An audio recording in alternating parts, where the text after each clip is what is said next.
नमस्कार बच्चों, आज हम लोग इस क्वेश्चन का आंसर समझेंगे। Cell mediated immunity is provided by A and humoral mediated immunity is provided by B. अब बताना है कि ए बी में क्या आएगा।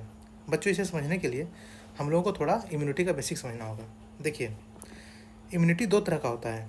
सबसे पहला इन्नेट इम्यूनिटी, जो हम लोग बाय बर्थ लेके आते हैं, ठीक है। और दूसरा है एक्वायर्ड इम्यूनिटी, इसी का दूसरा नाम है एडेप्टिव इम्यूनिटी। देखिए, एक्वायर्ड इम्यूनिटी का मतलब है कि जो हम लोग यहाँ पर रहते रहते एक्वायर करते हैं, ठीक है। तो जो एक्वायर इम्यूनिटी है वो फिर से दो तरह का है। पहला ह्यूमोरल इम्यूनिटी और दूसरा सेल मेडिएटेड। हमारा जो ह्यूमोरल इम्यूनिटी है वो मेडिएटेड है थ्रू एंटीबॉडी, ठीक है। हम लोग एंटीबॉडी प्रोड्यूस करते हैं जब भी कोई एंटीजन बाहर से हमारे बॉडी के अंदर में इन्फेक्शन करता है। और हमारा जो सेल मेडिएटेड इम्यूनिटी है वो मेडिएटेड है थ्रू टी लिम्फोसाइट, ठीक है।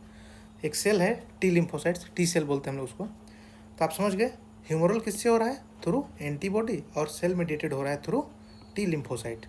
अब आइए इस क्वेश्चन के आंसर में। क्वेश्चन में पूछ रहा है कि cell mediated immunity is provided by a, कौन सा हो जाएगा? T lymphocytes. और ह्यूमोरल इम्यूनिटी बी, क्या आ जाएगा? एंटीबॉडीज़। कौन सा ऑप्शन है बच्चों? Option number 2 is correct. तो आई होप आप लोग समझ गए होंगे। हम लोग फिर से मिलेंगे अगले क्वेश्चन में। Thank you.